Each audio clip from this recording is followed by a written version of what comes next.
entrepreneurs, I'm telling you, mark my words, next 10 years belong to India. In fact, yesterday I was reading Mr. Bill Gates said the same thing. If they say, great, you're studying China, please also study India. India's got a great future.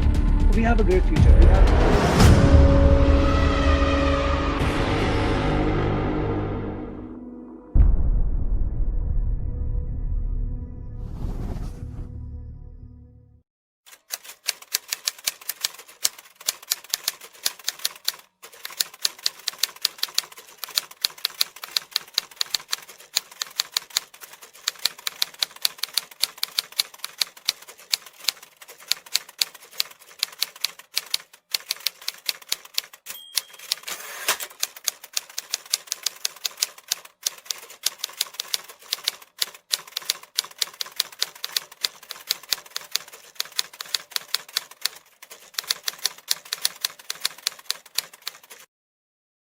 Hi folks, today we are back with one more great and leading personality.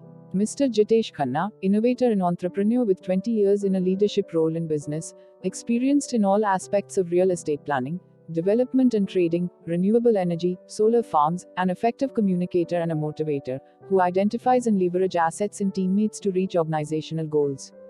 Relentless optimist who believes there is no failure, only feedback. He is also into fitness and nutrition. He have a passion to write and started writing at a very young age. As a result have now become a poet, writer and social media influencer along with an avid blogger. He believe in adding value to society by involving in many social programs and youth development activities. He was featured on CNBC Awaaz Entrepreneur program, was a chief guest at the inauguration of a new CSR funded facility in a government school. So, let's begin our talk with our today's guest, Mr. Jitesh Khanna. So first of all, I welcome you to in this session. Thank you so much for joining and agreeing to share your thoughts with us. We are extremely very happy to have you for today's talk. The pleasure is all mine, Harsh. Thank you so much for calling me here. Thank you so much, sir. It's our pleasure too.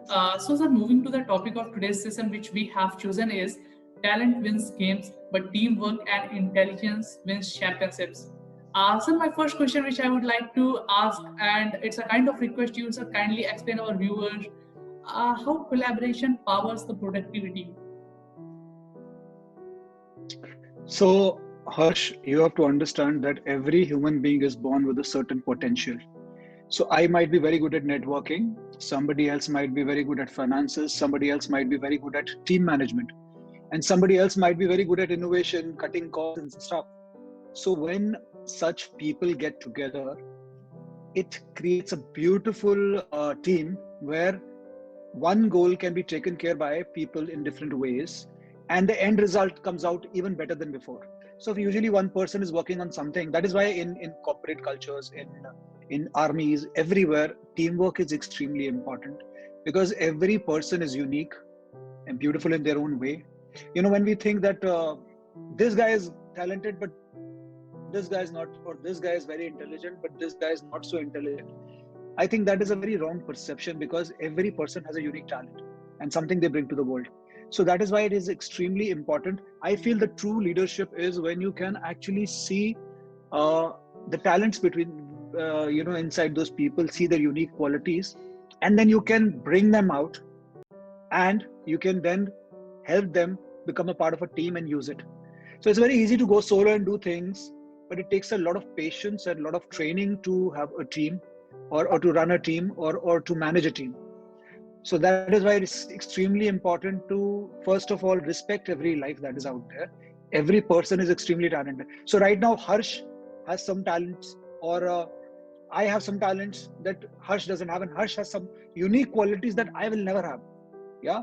So Harsh cannot become Jitesh. Harsh can become the best version of Harsh. And Jitesh cannot become Harsh. He can become the best version of himself. And that is what it is all about. That is what great team leaders do. They bring out your best potential.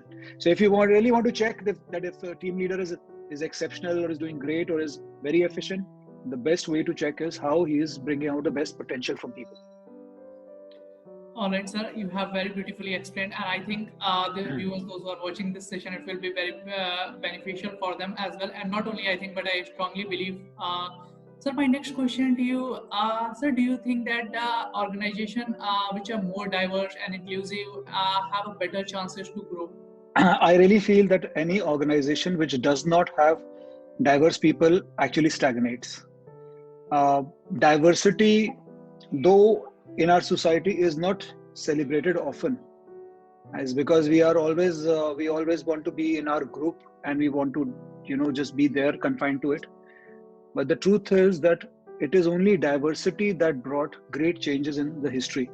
So say in India, when the British came, because of their trade and all, they created railways, which have been the backbone of India. The people from Middle East came, they brought spices and they brought a lot of other things which also became a part of India. Then people who came from France, Portugal, they brought their own things. And when you see today, the entire India was benefited by the diversity. Same way in a team, in an organization, when you have people from diverse backgrounds, it enriches the organization. If you're making a dish, Harsh, the more wonderful ingredients, different ingredients you have, the dish would come out really beautiful and exotic. And that is how teamwork is.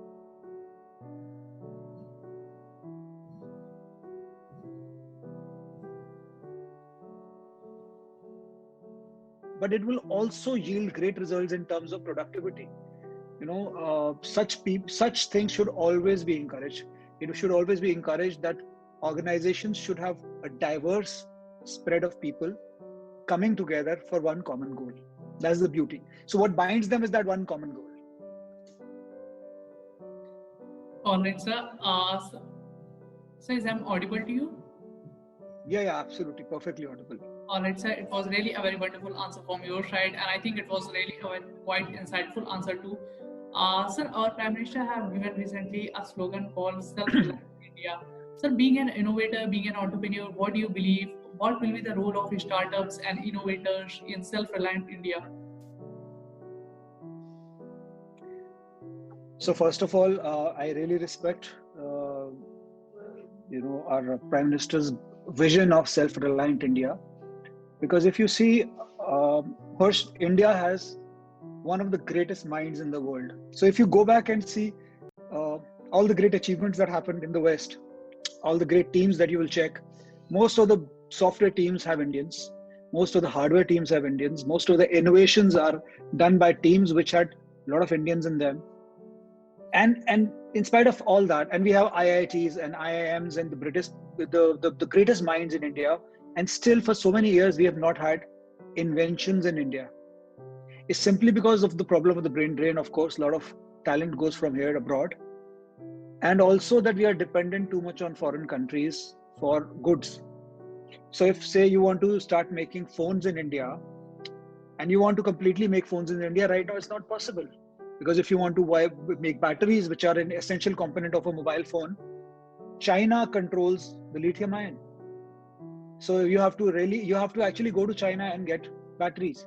So for India to be self-reliant, I think it is not just lip service. The government will have to help the entrepreneurs start their venture quickly, get their ventures on their feet, and encourage the entrepreneurs to get into diversified fields.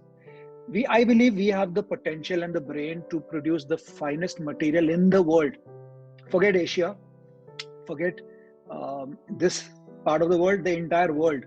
In fact, we can ourselves have great companies like Amazon and Google and Apple, because the kind of mind and brains that we have in India, and very hardworking people who are very rooted in this system where we believe that we need to really work hard and create a lot of value. So Atmanirbhar India or self-reliant India will be a reality when we will realize that the Indian youth needs support and direction.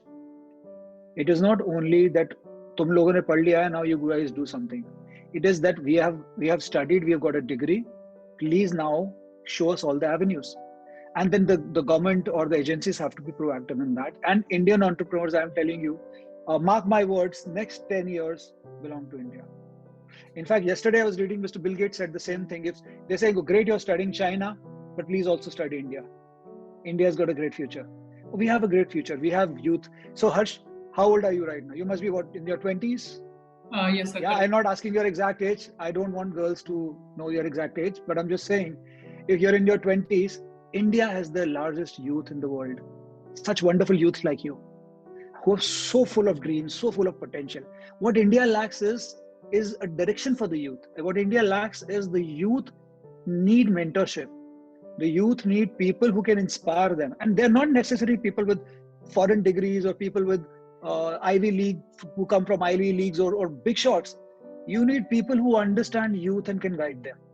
So if the youth are giving direction, India will have, and I mark my words, 10 years down the line, India will have the most amazing pool of entrepreneurs and talent. And it's happening already.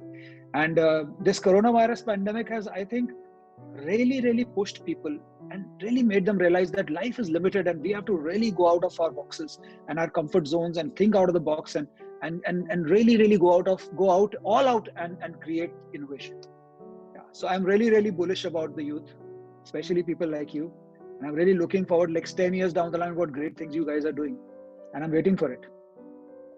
All right, sir. I think you have covered all the aspects related to self-reliant India, and I must say that the people, those who are watching this session, it will be beneficial for them as well. Sir, my next question, this time what we have seen is government trying to improve or say promote the women entrepreneurship, and also they have set up many incubation centers all around the country.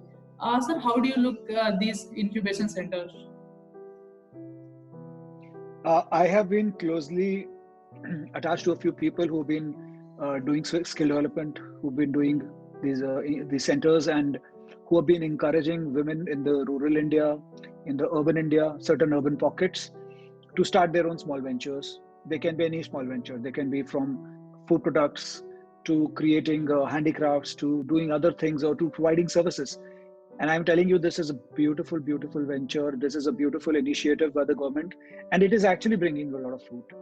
This is something that was really required.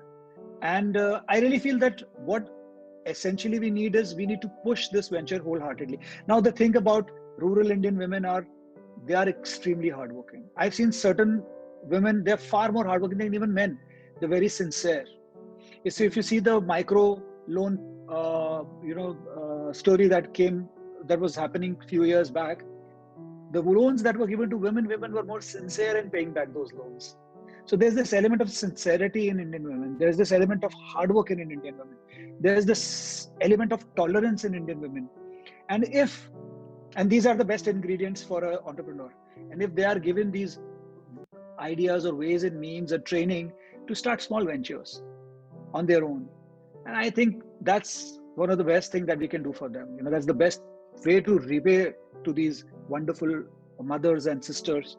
I think it's a great initiative, and I'm completely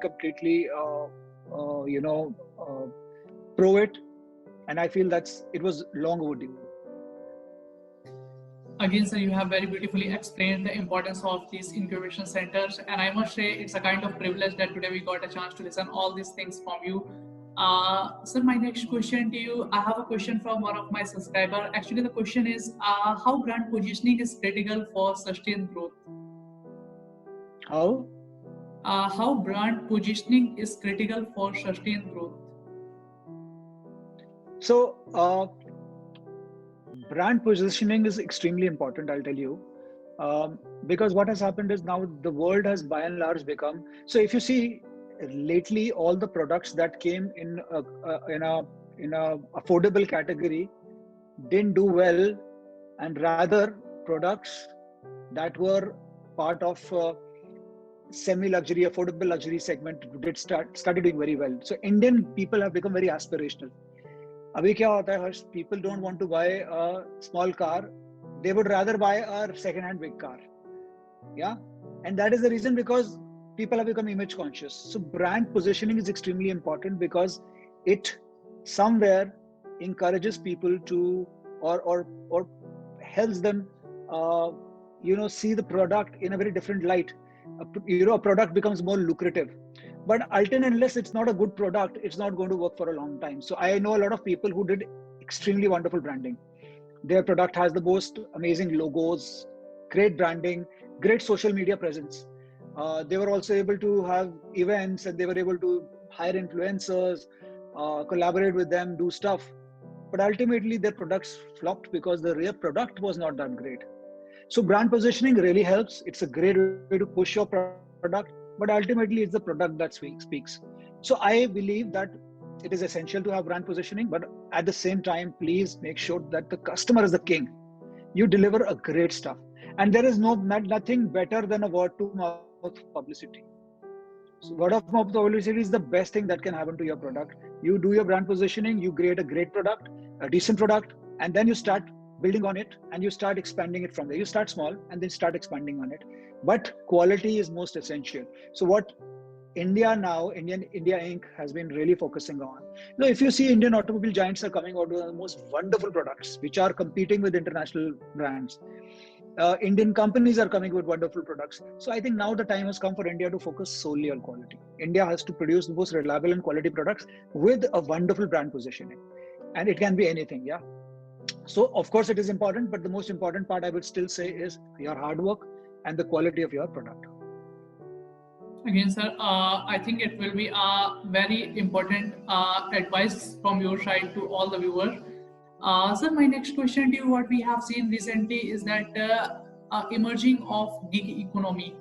Sir, what do you think gig economy will drive the future of employment? See, I'll tell you what, the future of employment will be driven by a lot of factors. How I see it is now, if you see machine learning, I've been talking to a lot of people who are into machine learning, who are creating bots. One person's job or 10 persons job is taken over by a bot. Sometimes 100 persons job is taken by a bot.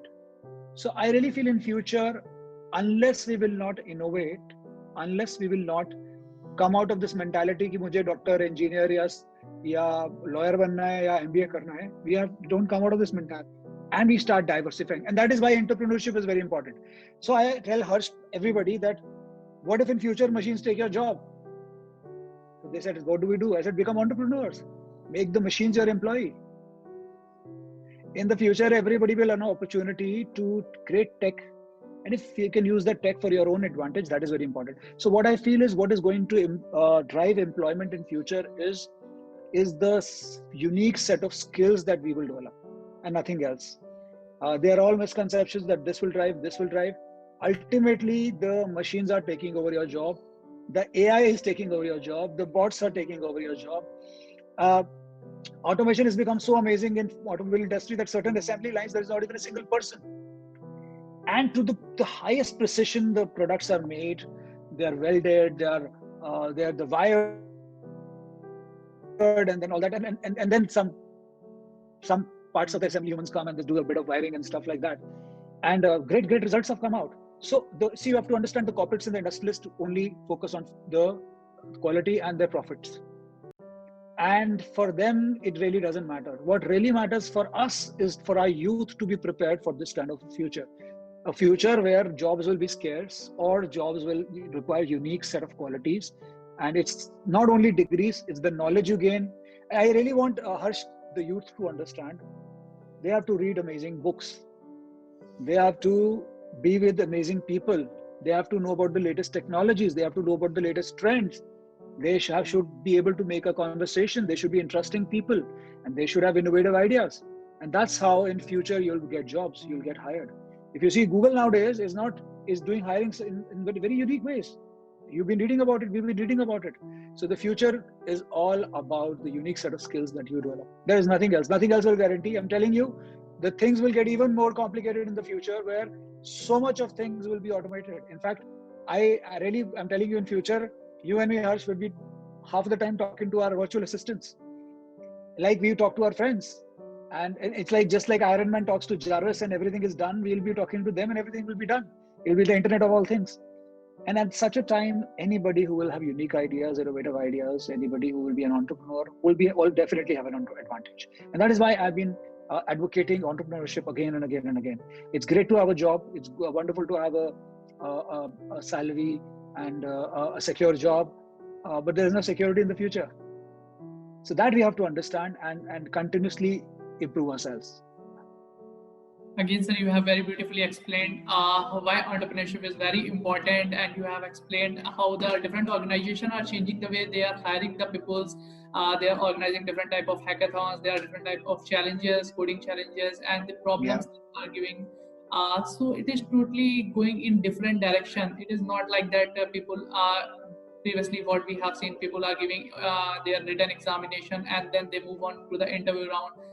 It has totally changed now, and we all need to understand the importance of it. So, sir, moving to my next question. Being an entrepreneur, I want to know your thoughts.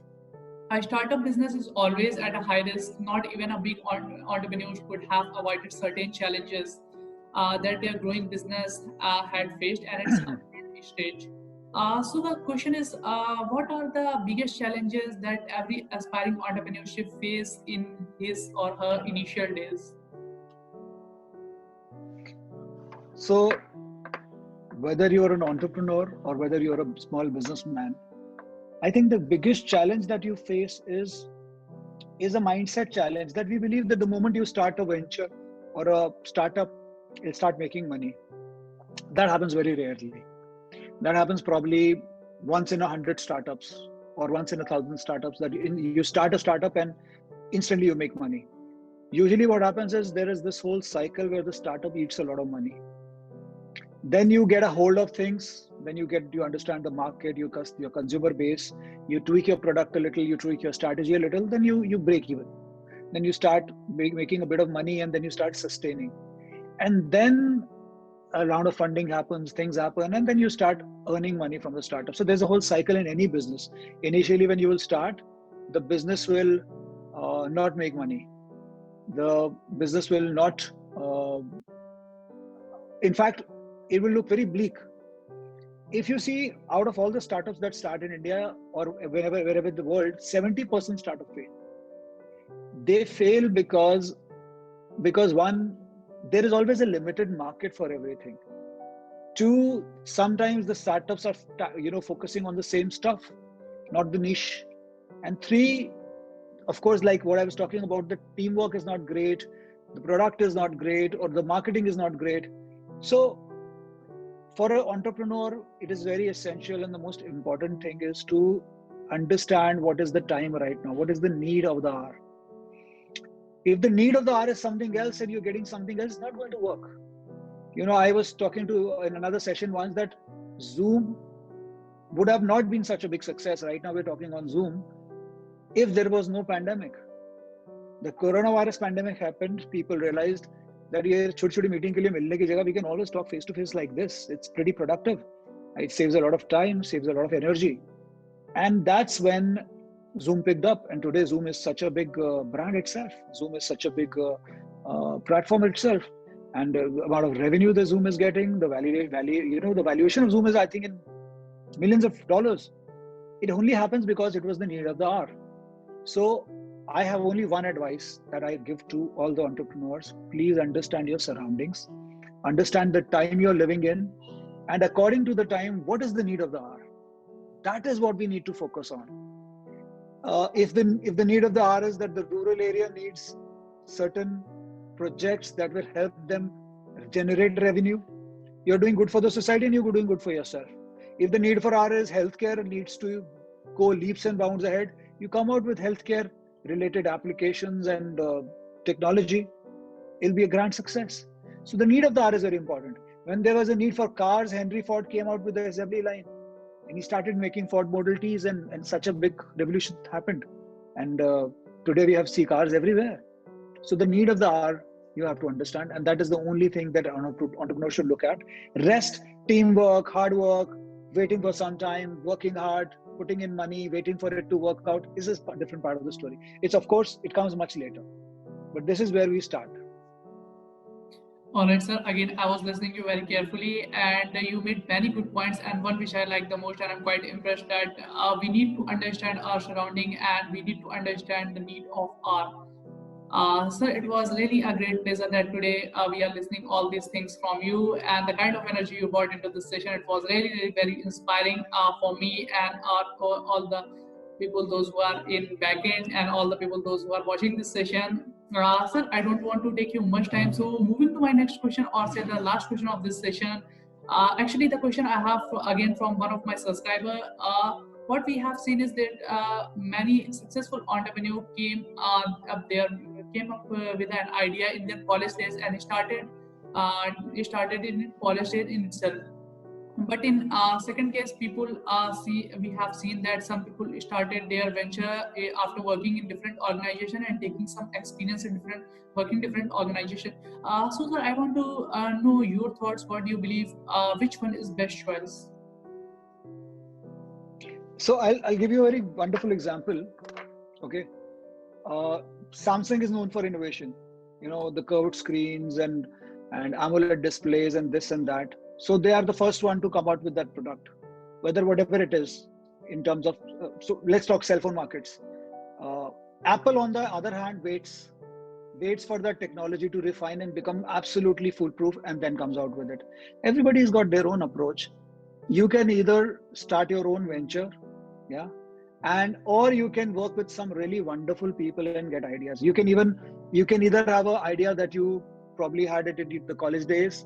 You started working on the idea, started developing it, or you picked up somebody's idea from the college. You do, like Facebook was some, Mark Zuckerberg picked up some friend's idea, put his thought into it, created this whole platform, and then it became so big.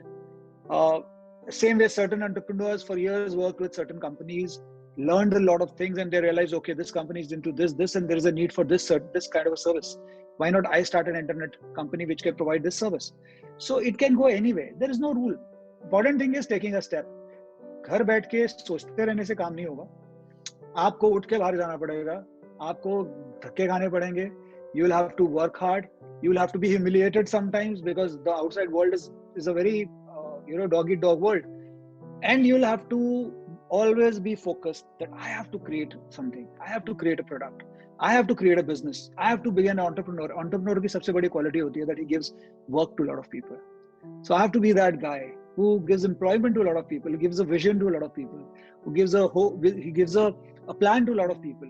So for the youth, don't go into these details of should I start from the college days? Well, you can start from your childhood.